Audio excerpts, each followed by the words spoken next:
Hello అండి, welcome to Lakshmi వలోలాస్ kitchen. నేను మే Lakshmi.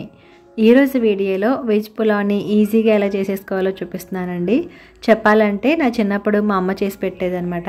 So ఆ టేస్ట్ మళ్ళీ ఒకసారి తినాలనిపించింది, అందుకే అమ్మతో చేయించుకున్నాను. అదే ఈరోజు మీతో వీడియోలో షేర్ చేస్తున్నాను అనమాట. మరి చూసే ముందుగా లైక్ చేసేయండి.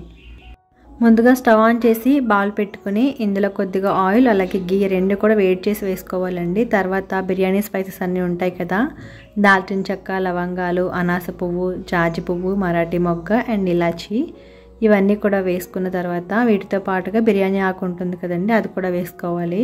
సో అన్నీ వేసుకొని బాగా వేయించేసుకున్న తర్వాత ఇందులో కట్ చేసుకున్న పచ్చిమిర్చి, ఆనియన్స్ అండ్ టమాటోస్ ఇంకా క్యారెట్ ఇవన్నీ కూడా ఒకటేసారి వేసేసింది అనమాట అమ్మ. నేనైతే ముందుగా ఆనియన్స్ వేయించుకుని తర్వాత వేస్తాను. సో అన్నీ కూడా ఒకటేసారి వేసేసుకొని హై ఫ్లేమ్లో ఉంచి కలుపుకుంటూ వేయించుకోవాలి. ఇలా వెజిటేబుల్స్ అన్నీ వేసుకున్న తర్వాత 2 టీ స్పూన్లు ఉప్పు వేసుకొని కలుపుకుంటూ వేయించుకోవాలండి. ఇవి పూర్తిగా వేగక ముందే ఇందాక మనం వేసుకున్నాం కదా బిర్యానీ స్పైసెస్, అవన్నీ కూడా వేసి ఈ విధంగా పేస్ట్ లాగా గ్రైండ్ చేసింది. సో అదొక 1 టీ స్పూన్ వేసుకొని 1.5 టీ స్పూన్ అల్లం వెల్లుల్లి పేస్ట్ కూడా సపరేట్గా వేసుకున్నాం అనమాట. ఇప్పుడు ఈ మసాలాలు కూడా ఈ వెజిటేబుల్స్లో బాగా కలిసేలాగా కలుపుకొని అన్నీ కూడా బాగా వేగేంత వరకు మీడియం ఫ్లేమ్లో పెట్టుకొని వేయించుకోవాలి. ఇలా వేగుతున్నప్పుడే ఇందులో కొంచెం కరివేపాకు కూడా యాడ్ చేసుకోవాలండి. ఉంటే కనుక కొత్తిమీర, పుదీనా కూడా వేసుకోవచ్చు అనమాట. సో మా దగ్గర లేక మేము యాడ్ చేయలేదు. కొత్తిమీర కూడా వేసుకున్న తర్వాత కలుపుకుంటూ వేయించుకున్న తర్వాత ఇందులో 1 టీ స్పూన్ కారం వేసుకుంటున్నాను. అలాగే కొంచెం పసుపు కూడా వేసామండి, ఆ వీడియో క్లిప్ మిస్ అయింది. సో ఇవన్నీ వేసుకుని మళ్ళీ బాగా కలుపుకున్న తర్వాత మేము ఇక్కడ 1 కిలో రైస్ తీసుకున్నాం అనమాట. అంటే 2 గ్లాసుల రైస్ తీసుకుంటే 4 గ్లాసులు వాటర్ వేసుకోవాలి.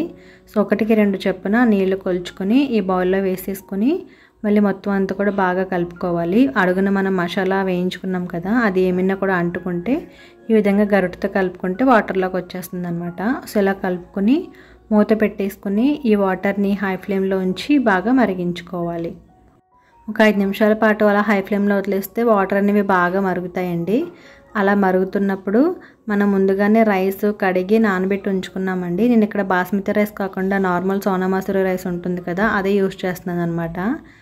అంటే 1 కిలో రైస్ తీసుకున్నానండి. 1 గ్లాస్కి 2 గ్లాసులు చొప్పున వాటర్ వేసుకున్నాం కదా, ఈ రైస్ని వాటర్ రాకుండా వడకట్టేసుకొని ఇందులో వేసుకుని మొత్తం అంతా కూడా బాగా కలుపుకున్న తర్వాత మూత పెట్టేసుకొని హై ఫ్లేమ్లో ఉంచుకోవాలి. హై ఫ్లేమ్లో ఉండి ఒక 5 నిమిషాల పాటు ఉడకాలండి. ఆ తర్వాత మనం మళ్ళీ మూత తీసుకుని చెక్ చేసుకుంటే కొంచెం వాటరీగా ఉంటుంది. ఆ టైంలో మనం మీడియం ఫ్లేమ్లో పెట్టేసుకుని ఒకసారి అడుగు నుంచి పై వరకు అంతా కూడా కలుపుకోవాలి. మనం వాటర్ వేసుకున్నాం కదా, అప్పుడే ఒకసారి సాల్ట్ కూడా చెక్ చేసుకోవాలండి. ఏమైనా పడుతుంది అనుకుంటే కొంచెం యాడ్ చేసుకోవచ్చు అనమాట. ఉప్పు కానీ కారం కానీ పడితే యాడ్ చేసేసుకొని అప్పుడు బియ్యం వేసుకోవాలి. సో ఈ విధంగా కలుపుకొని మూత పెట్టేసుకొని మళ్ళీ లో ఫ్లేమ్లో ఇంకొక 5 మినిట్స్ పాటు మధ్య మధ్యలో కలుపుకుంటూ ఉడికించుకుంటే మనకి వెజ్ పులావ్ రెడీ అయిపోతుందండి. ఈ పులావ్ ఏంటంటే చేయడం చాలా ఈజీగా ఉంటుంది, ఇంగ్రీడియంట్స్ కూడా ఎక్కువగా అవసరం లేదు, కానీ టేస్ట్ చాలా బాగుంటుంది అనమాట.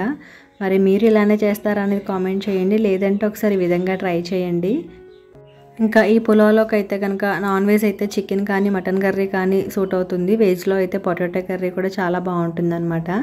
మరి ఒకసారి మీరు కూడా ట్రై చేసిన తర్వాత మీకు ఎలాగొచ్చిందని నాకు కామెంట్ చేయండి. మేమైతే ఈ పులావ్ని చికెన్ కర్రీతో కాంబినేషన్గా చేసుకున్నాం అనమాట. చాలా చాలా బాగుంది. సో మరి ఈ వీడియో అయితే మీకు నచ్చింది అనుకుంటున్నానండి. నచ్చితే కనుక వీడియోకి లైక్ చేసి మీ ఫ్రెండ్స్ కూడా షేర్ చేసేయండి. అలాగే ఫస్ట్ టైం చూస్తున్నారైతే కనుక తప్పకుండా నా ఛానల్ని సబ్స్క్రైబ్ చేసి నాకు సపోర్ట్ చేయండి. Thank you for watching.